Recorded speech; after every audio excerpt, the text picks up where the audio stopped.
If you're here, please come up. Since 1993, walkers across the nation have raised money to help fight breast cancer in the American Cancer Society's annual event, Make Strides Against Breast Cancer. On October 2nd, the tradition lived on as thousands of men and women gathered along Boston's Charles River to make a difference. My name is Diana DeLeo, and I'm the Director of Special Events for the New England Division of the American Cancer Society. I started working there 7.5 years ago, working on the Boston Making Strides Against Breast Cancer event the day after my college graduation.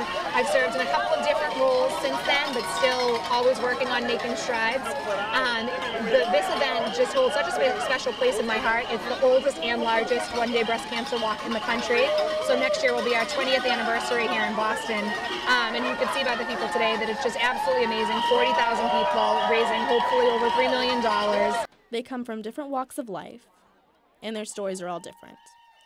But these women have one major attribute that ties them together. They survived breast cancer. This is my 11th walk. I'm an 11-year survivor.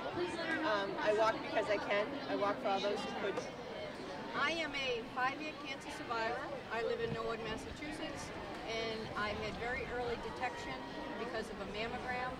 I had a mammogram on a Wednesday, was diagnosed on Friday, and had lumpectomy 2 weeks later. I had 6 chemotherapy treatments, 36 radiation treatments, and this past July, I became a 5-year survivor. I was diagnosed with breast cancer on June 2nd, and had the surgery, and I'm recuperating. I don't have to have any treatment, which was good. Hi, I'm Linda Murray. I am a 14-year survivor.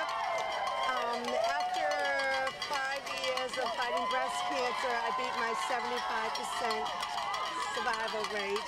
Thought it was time to give back, so I started walking with Making Strides. In 7 years, we have raised over $30,000 through various fundraisers. Last year, I was the survivor speaker at the Hatch Show, and prior to that, I was the speaker at the breakfast kickoff for Making Strides, which was extremely rewarding when one of the pacesetters came up to me and told me she was going home to call her doctor to say that she was going to go on a weekly treatment of Herceptin, which is what I was on, and that made it all worthwhile. Of course, not all participants in the walk are breast cancer survivors. As many will tell you, breast cancer does not only affect the victim. Well, I'd like to say that breast cancer not only affects the person that's suffering from it, but the family that has to be along with them. Marketing. You feel helpless at times because you can't do anything. The great care that's going on today, and the care that my wife got, it's wonderful. This goes to show you that it can be cured. He's on edge. Thank God for that. Although there is an overwhelming amount of women participating in the walk, and the pink decoration suggests that this is a female-only epidemic, men too can be victims. The reason we're walking, it's our first year walking. My husband was diagnosed with breast cancer 10 years ago, and I was diagnosed in May. And for years, we wanted to do this, but more importantly, get the word out that men can get breast cancer, and they should be aware of it, and doctors should be checking them for it.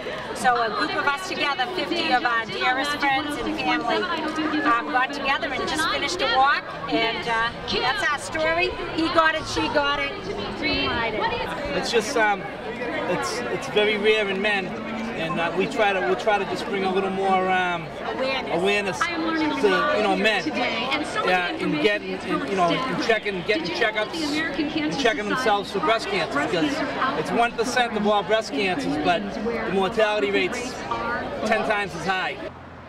Today, men and women from different backgrounds come together to support a common cause. Today, these people come together to fight to make strides against breast cancer. I'm Lexi Salazar reporting for BUTV 10.